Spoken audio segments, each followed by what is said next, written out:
हम पूरी तरह से तैयार हैं चुनाव को लेकर। हम पूरी तरह से आश्वस्त हैं कि हमारी सरकार बनेगी दोनों जगहों पर। हम पूरी तरह से आश्वस्त हैं कि लोग गंभीर मुद्दों को मान्यता देंगे, मुख्य रूप से उन्हीं मुद्दों पर चर्चा होगी। मेरा अपना मानना है कि बीजेपी बैकफुट पर है लोकसभा चुनाव के बाद से, जब से उनकी शिकस्त हुई है, जब से 240 पर सिमटे हैं। और जिन राज्यों में अब चुनाव होने हैं, 2 अनाउंस हो गए हैं, जम्मू कश्मीर और हरियाणा, और उसके बाद जब महाराष्ट्र और झारखंड होगा, चारों जगह बीजेपी की बड़ी हार होने वाली है। क्योंकि लोगों के बीच में जो मुद्दे हैं, वो बेरोजगारी है, महंगाई है, आर्थिक असमानता है, वो गुर्बत है, वो महिला सुरक्षा है। इन सब मुद्दों में बीजेपी की कोई ना रुचि है ना उनसे वास्ता है। जेएनके में लंबे अंतराल के बाद विधानसभा चुनाव होने वाले हैं, वहां पर आप क्या उठाए जाएंगे विधानसभा चुनाव में? जम्मू कश्मीर के बहुत बड़े बड़े इश्यूज हैं। उसमें से सबसे प्रमुख इशू ये है कि उनका स्टेटहुड रिस्टोर होना चाहिए। ये एक बड़ी मांग है, वहां के लोगों की मांग है। और मुझे ऐसा लगता है कि किसी भी स्टेट की अस्मिता पर सवाल नहीं उठाना चाहिए। जम्मू कश्मीर को जिस तरह से यूनियन टेरिटरी बना दिया गया, लोगों के अंदर रोष है, उस बात को लेकर आक्रोश है।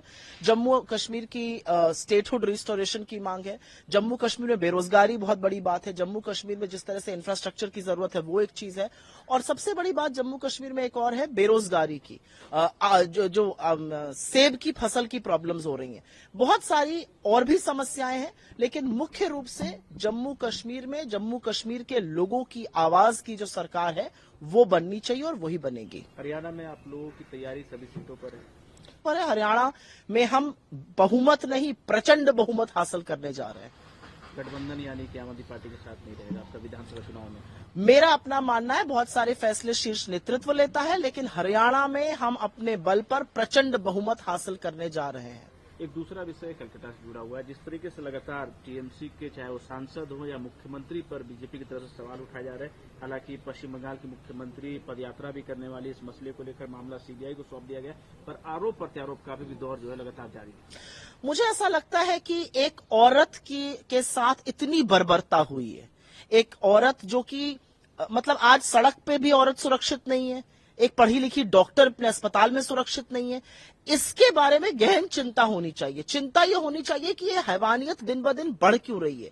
चिंता ये होनी चाहिए कि आपको कोलकाता दिखाई दे रहा है, लेकिन आपको बिहार की 12 साल की बच्ची और उत्तराखंड की वो नर्स और उत्तर प्रदेश की 22 साल की दलित लड़की नहीं दिखाई दे रही है।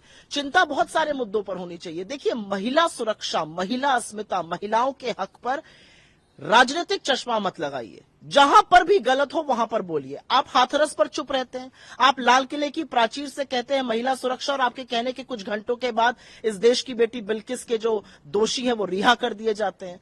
तो महिला सुरक्षा जैसे मुद्दे को और ऐसे गंभीर और संवेदनशील मुद्दे को पर गंदी राजनीति मत खेलिए।